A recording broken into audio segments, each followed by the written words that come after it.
வணக்கம் மகர ராசி நேயர்களே. இன்னைக்கு நம்ம பார்க்க போகிறது மகர ராசியை பற்றி.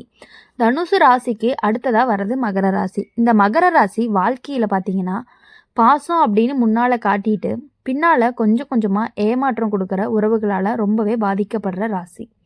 நான் இருக்கேன்னு சொல்லி நெருக்கமாக பேசுவாங்க, உங்கள் கஷ்டம் எல்லாத்தையுமே கேட்டுக்குவாங்க. ஆனால் உண்மையிலேயே உங்களுக்கு தேவைப்படும் நேரத்தில் அப்படியே காணாமல் போயிடுவாங்க. மகர ராசியோட மனசு ரொம்ப அமைதியானது. யாருக்கும் சொல்லாமல் உதவி பண்ணும் குணமும் இருக்குது. அதனால் பாசம் காட்டுறவங்க மேலே சீக்கிரமாகவே நம்பிக்கை வச்சுருவாங்க. ஆனால் இங்கே தான் பிரச்சனையாக ஆரம்பிக்குது. உங்கள் நல்ல மனசை பயன்படுத்திக்கிட்டு தங்களோட வேலை முடிஞ்சதும் மாறிடுவாங்க. பேசுகிற வார்த்தை பாசமாக இருக்கும், நடத்தை மட்டும் குளிர்ச்சியாக இருக்கும். நீ வாழ்க்கையில் முக்கியம்னு சொல்லுவாங்க, ஆனால் முடிவெடுக்கிற நேரத்தில் உங்களை ஒதுக்கி வச்சுருவாங்க. இது எல்லாம் மகர ராசிக்காரங்களுக்கு உள்ளுக்குள்ளே ரொம்ப வலி தரும். வெளியில் மட்டும் எதுவும் காட்டாமல் அமைதியை தாங்கிக்குவாங்க. இந்த மாதிரி உறவுகளில் மகர ராசி புரிஞ்சுக்க வேண்டியது என்ன அப்படின்னா, எல்லாரும் காட்டுற பாசம் உண்மையாக இருக்கும்னு கிடையாது. செயலால் பாசம் இல்லாதவங்க பேசுகிற வார்த்தையால் மட்டும் இனிமையாக இருப்பாங்க. அதனால் இனிமேல் யாரையும் உடனே முழுசாக நம்பாமல் அவங்க செய்கிற காரியங்களை கவனித்து உங்களுக்கு மதிப்பு தரவங்களோட மட்டுமே நெருக்கமாக வச்சுக்கோங்க. மகர ராசிக்காரங்க ஒன்று முடிவை எடுத்துட்டாங்க அப்படின்னா பின்னாடி திரும்பி பார்க்கவே மாட்டாங்க. அதுதான் இந்த உறவுடைய பாசத்தை காட்டும். ஏமாத்துற உறவுகளுக்கு ஒரே தடை வாய்ப்பு கொடுத்த போது இருக்குது. திரும்ப திரும்ப மனசை காயப்படுத்த வேண்டாம். உங்கள் அமைதியும் உங்கள் மரியாதையும் தான் உங்களுடைய பெரிய பலமாக இருக்குது. அதை யூஸ் பண்ணி அவங்க என்ன பண்ணுறாங்கன்னா உங்களை பாசத்தை காட்டி ஏமாற்றிக்கிட்டே இருக்காங்க. அது புரியாமல் நீங்களும் ஏமாந்துக்கிட்டே இருக்கீங்க. உண்மையாக நேசிக்கிற உறவு எப்போதுமே வார்த்தையில் இல்லை, உங்கள் பக்கத்தில் நின்று உங்கள் வாழ்க்கையில் செயலை பாசத்தை காட்டுறவங்களாக தான் இருக்கும். மகர ராசிக்காரங்க பாசத்தை காட்டி ஏமாத்துற உறவு அப்படிங்கிறது வாழ்க்கையில் இன்னொரு விஷயம் என்ன அப்படின்னா, தங்களோட எல்லா பொறுப்பையும் தூக்கிட்டு தனியாக நிற்க தெரிஞ்சவங்க. அதனால் யாராவது பாசமாக பேசினா நமக்காக யாரோ இருக்காங்கன்னு மனசு கொஞ்சம் தளர்ந்து போயிடும். அதையே சில பேர் பயன்படுத்திக்கிட்டு தங்களோட சுயநலத்துக்கு உங்களை ஓட்டுவாங்க. வேலை விஷயமா இருந்தாலும் சரி, குடும்பம் இல்லை நட்பு இல்லை காதல் எதுவாக இருந்தாலுமே சரி, உங்களுடைய உழைப்பை மட்டும் எடுத்துக்கிட்டு உங்கள் உணர்ச்சிகளுக்கு மதிப்பு தராமல் போயிடுவாங்க. பாசம் காட்டி ஏமாத்துற உறவு பெரும்பாலும் இனிமையாக ஆரம்பிக்கும். தினமும் பேசுறது, உங்கள் நிலைமையை கேட்டுக்கிறது, உங்கள் பக்கம் நிற்கிற மாதிரி நடிக்கிறது எல்லாமே நடக்கும். ஆனால் நீங்கள் ஒன்று எதிர்பார்த்த நேரத்தில் இப்போ எனக்கு டைம் இல்லை, நீயே சமாளிச்சுக்கோன்னு சொல்லுவாங்க. அந்த நேரத்தில் மகர ராசி மனசுக்குள்ளே கேள்வி வரும், இவ்வளவு நாள் இருந்த பாசம் எல்லாம் நாடகமானு. இந்த மாதிரி அனுபவங்க மகர ராசிக்காரங்களை கொஞ்சம் கடினமானவங்களாக மாற்றிடும். முன்னாடி எல்லாரையும் நம்புகிற மனசு இப்போ கொஞ்சம் எச்சரிக்கையாக மாறும். ஆனால் இது கெட்டதில்லை, வாழ்க்கையை கற்றுக் கொடுக்குற பாடம். இனிமேல் யாராவது பாசமாக பேசுனாங்கன்னா உடனே மனசு திறக்காமல் அவங்க தொடர்ந்து உங்களுக்கு மரியாதை தராங்களா, உங்களுக்கு தேவைக்கு அருகில் நிற்கிறாங்களா அப்படின்னு கவனிக்கணும். மகர ராசிக்காரங்க ஒன்று நினச்சாங்க அப்படின்னா மெதுவாக ஆனால் உறுதியாக முன்னேறுவாங்க. அதே மாதிரி தவறான உறவுகளில் இருந்து விலகிறதும் மெதுவாக தான் இருக்கும். ஆனால் ஒரு நாள் முடிவு எடுத்துட்டாங்க அப்படின்னா திரும்பி போகவே மாட்டாங்க. அவங்களுடைய வாழ்க்கையில் எப்பொழுதுமே நேசிக்கக்கூடிய செயல், பாசம் காட்டுற மனிதர்கள் தானாக வந்து சேருவாங்க. அப்போ தான் மகர ராசி புரிஞ்சுக்குவாங்க, பாசம் சொல்கிற வார்த்தையில் சோதனை நேரத்தில் கூட கைவிடாமல் நிற்கிற உண்மையான உறவு அப்படின்னு. மகர ராசிக்காரங்களை பொறுத்த வரையும் மனசு மேலோட்டமாக பார்த்தா கராராக தெரியும், ஆனால் உள்ளுக்குள்ளே ரொம்ப ரொம்ப மென்மையானது. அதனால தான் பாசம் காட்டி நெருங்குறவங்க இந்த ராசிகளோட பலவீனத்தை சீக்கிரமாகவே கண்டுபிடிச்சிடுறாங்க. நீங்கள் இல்லாமல் நான் முடியாதுன்னு சொல்லி உங்கள் மனசில் இடம் பிடிச்சி அப்புறம் கொஞ்சம் கொஞ்சமாக தங்களோட சுயநலத்தை நிறைவேற்றிக்குவாங்க. நீங்கள் கேள்வி கேட்டால் உடனே உணர்ச்சி காட்டி உங்களை தவறாக உணர வச்சுருவாங்க. இதுதான் மகர ராசிக்காரங்களுக்கு அதிக வலிய தர விஷயமா இருக்குது. இந்த மாதிரி உறவுகளில் மகர ராசி பெரும்பாலும் அமைதியாக தாங்குவாங்க. சத்தம் போட மாட்டாங்க, யார்கிட்டையும் புகார் சொல்ல மாட்டாங்க. நாமே தாங்கிக்கலாம்னு நினச்சி மனசுக்குள்ளே எல்லாத்தையும் சேர்த்து வச்சுக்குவாங்க. ஆனால் அந்த அமைதி உள்ளுக்குள்ளே சேரும் கண்ணீர் தான். ஒரு நாள் அது உடையும் போது அதுக்கப்புறம் அந்த உறவுக்கு திரும்ப வர வாய்ப்பே இல்லை. இன்னொரு முக்கியமான விஷயம் என்னன்னா, மகர ராசிக்காரங்க கொடுத்த வாக்குறுதியை உயிர் மாதிரி காப்பாற்றுவாங்க. அதையே சில பேர் தவறாக பயன்படுத்திக்குவாங்க. நீ சொன்னியே, நீ பண்ணணும்னு சொன்னியே அப்படின்னு சொல்லி உங்கள் நேரம், உங்கள் உழைப்பு, உங்கள் மனசு எல்லாத்தையுமே சுரண்டிடுவாங்க. ஆனால் அவங்க சொன்ன வாக்குறுதி வந்தால் அதுக்கு 1000 காரணம் சொல்லி தப்பிச்சிருவாங்க.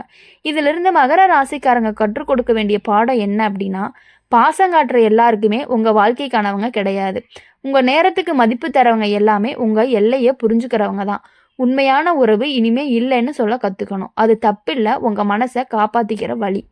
மகர ராசிக்காரங்களுடைய வாழ்க்கையில் இப்படிப்பட்ட ஏமாற்றங்களுக்கு பிறகுதான் உண்மையான நம்பிக்கையே உருவாகுது. அப்படி உருவாகும் பொழுது தான் நீங்கள் என்ன பண்ணுறீங்கன்னா அவங்கக்கிட்ட இருந்து கொஞ்சம் கொஞ்சமாக விலகி வர மாதிரி ஆரம்பிக்க போகிறீங்க.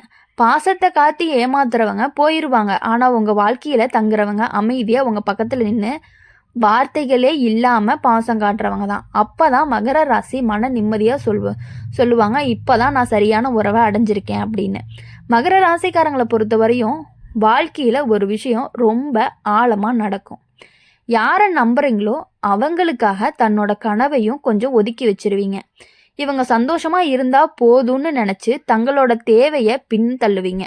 அதையே சில உறவுகள் சரியாக புரிஞ்சுக்காம இது மகர ராசிக்காரங்களோட கடமை மாதிரி நினச்சி மேலே மேலே சுமையை போட்டுக்கிட்டே போவாங்க. இந்த மாதிரி உறவுகளால் தான் ஒரு நாள் மகர ராசி சின்ன சின்ன மாற்றங்களை கவனிக்க ஆரம்பிப்பாங்க. முன்னாடி இருந்த அக்கறை இல்லாமல் போகும், பேசுகிற நேரம் குறையும், கேட்காம முடிவெடுக்கிறது. ஆனால் அதை எல்லாமே உடனே வெளியே சொல்ல மாட்டாங்க. இன்னும் கொஞ்சம் பொறுத்து பார்க்கலாம்னு மனசுக்குள்ளே சொல்லிக்கிட்டு அமைதியாக இருப்பாங்க. அந்த பொறுமையே சில பேருக்கு உரிமை எடுத்துக்கிற மாதிரி தோணும். ஆனால் மகர ராசிக்காரங்க மனசு ஒரு எல்லை வரைக்கும் தான் தாங்கும். அந்த எல்லை யாரையாவது கடந்துட்டாங்க அப்படின்னா அப்போது பாசம் கோபமாக மாறிடும். சத்தமாக சண்டை போடாமல் மெதுவாக அந்த உறவில் இருந்து விலக ஆரம்பிப்பாங்க. பேசுறது குறையும், பகிர்றது நிற்கும், நம்பிக்கை உடையும். இதை வெளியில் பார்க்குறவங்களுக்கு புரியாது, ஆனால் அந்த மௌனம் தான் முடிவில் ஆரம்பமாக இருக்கும். இந்த காலகட்டத்தில் மகர ராசிக்காரங்க ஒரு விஷயம் தெளிவாக புரிஞ்சுக்குவாங்க. நம்ம பாசத்தை எல்லாருக்கும் கொடுக்கணும்னு அவசியம் இல்லை. அதனால் இனிமே தங்களோட மனசு மரியாதையை தர்றவங்க, தங்களோட உழைப்பை மதிக்கிறவங்க, தங்களோட மௌனத்தையும் புரிஞ்சுக்கிறவங்க மட்டுமே வாழ்க்கைக்குள்ளே அனுமதிப்பாங்க. கடைசியாக ஒரு உண்மை, மகர ராசிக்காரங்க ஒருத்தருக்காக முழுசாக நின்னாங்கன்னா அது உண்மையான பாசத்தால் தான். அந்த பாசத்தை தவறாக பயன்படுத்தினா அதுக்கப்புறம் கிடைக்கிற அமைதி மட்டும்தான் உறவு இல்லை. அந்த அமைதியில் தான் மகர ராசி மீண்டும் தங்களை கண்டுபிடிச்சிக்குவாங்க. மேலும் வலிமையான மனசோட இனி யார் மேலேயும் பாசம் காட்டி ஏமாற முடியாத அளவுக்கு இருப்பாங்க. அப்படி இருக்கும் பொழுது மகர ராசிக்காரங்களை பொறுத்த வரையும் இனி யார்கிட்ட பாசம் காட்டுறதா இருந்தாலும் அளவோடு காட்டுவீங்க. மகர ராசிக்காரங்களோட வாழ்க்கையில் இப்படிப்பட்ட உறவுகள் ஒரு தடவை வர்றதில்லை.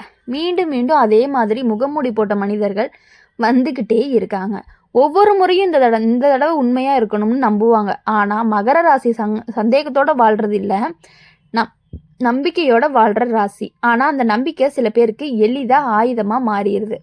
பாசங்காட்டி ஏமாத்துறவங்க முதல்ல உங்கள் பலவீனத்தை தேடி கண்டுபிடிப்பாங்க. நீங்கள் எதில் உடைஞ்சு போவீங்க, எதில் உணர்ச்சியாக இருக்கீங்க, யாரை இழந்ததால் வலிக்குது, இதையெல்லாம் தெரிஞ்சுக்கிட்டு அதையே பாசங்கிற பெயரில் தடவி உங்களை தங்களோட கட்டுப்பாட்டுக்குள்ளே கொண்டு வருவாங்க. நான் மட்டும்தான் உன்னை புரிஞ்சுக்கிறேன்னு சொல்லி மற்ற எல்லாரையும் உங்கள் வாழ்க்கையில் இருந்து மெதுவாக தள்ளுவாங்க. மகர ராசி இது எல்லாமே உணர்த்தும் பொழுது உடனே தள்ளி வைக்க மாட்டாங்க. காரணம், உறவை உடைக்கிறது இந்த ராசி ரொம்ப பயப்படும். நம்ம விட்டுட்டா அவங்க கஷ்டப்படுவாங்கன்னு யோசிப்பீங்க. ஆனால் அந்த உறவு தொடர்ந்தா உண்மையிலேயே கஷ்டப்படுறது மகர ராசி தான். தூக்கம் குறையும், மனசு பாரமாக இருக்கும், சிரிப்பு கூட நடிப்பாக தான் வரும். ஒரு நாள் அந்த உண்மையான முழுசாக புரிஞ்சுக்கும் பொழுது மகர ராசி எந்த பெரிய விளக்கம் கூட சொல்லாமல் தங்களோட எல்லையை வரைய ஆரம்பிப்பாங்க. இந்த கோபத்தில் இது கோபத்தால் கிடையாது, தங்களை காப்பாற்றிக்கிற முடிவு அப்போ தான் அவங்க உணர்வாங்க. பாசம் காட்டுறவன் என்னை காப்பாற்றணும், என்னை உடைக்கக்கூடாதுன்னு அந்த முடிவுக்கு பிறகு மகர ராசிக்காரங்க ரொம்ப அமைதியாக மாறுவாங்க. ஆனால் அந்த அமைதி பலவீனம் கிடையாது, அனுபவத்தால் வந்த வலிமை. இனிமேல் யாராவது பாசமாக பேசினாலும் உடனே மனசை கொடுக்க மாட்டாங்க. செயலில் நேர்மையாக இருக்காங்க, தொடர்ச்சியான மரியாதை இருக்குது. சோதனை நேரத்தில் கூட பக்கத்தில் நிற்கிறாங்களா, இதையெல்லாம் பார்த்து தான் உறவை உள்ளே விடுவாங்க. இப்படி தான் மகர ராசியோட வாழ்க்கை பாசத்தை காட்டி ஏமாத்திய உறவுகள் இவங்களெல்லாம் உடைக்காமல் மாறாக இன்னும் ஆழமாக இன்னும் தெளிவாக வாழ்க்கையை புரிஞ்சுக்க வைக்கிது. இப்போ மகர ராசிக்காரங்க தெரிஞ்சுக்கிட்ட உண்மையான பாசம் சத்தமாக சொல்லப்படுறது கிடையாது, அமைதியான வாழ்க்கையை முழுமையாக கைப்பிடிச்சு நடக்கிறது தான். அதனால இனி யாரையும் அவ்வளோ சீக்கிரமாக நம்பாமல் எல்லார்கிட்டையும் அளவோடு பழகி இருந்தால் மட்டும்தான் உங்களுடைய வாழ்க்கை நல்லாயிருக்கும். அப்படி நல்லா இருக்கணும் அப்படின்னு நினச்சிங்கன்னா இந்த மாதிரி மனிதர்கள்ட்டிருந்து சற்று விலகி இருக்கிறது உங்களுக்கு மிக மிக அவசியமான ஒன்றாகவே இருக்குது. இனி எப்பொழுதுமே உங்கள் வாழ்க்கையில் சந்தோஷமாகவும் மகிழ்ச்சியாகவும் செல்வ செழிப்போடும் அனைத்துலேயுமே வெற்றி பெற்று வரணும் அப்படின்னு சொல்லி எங்கள் சேனல் மூலியமாக நாங்கள் உங்களை வாழ்த்துறோம். எப்பொழுதும் மகிழ்ச்சியாக இருங்க. நன்றி, வணக்கம்.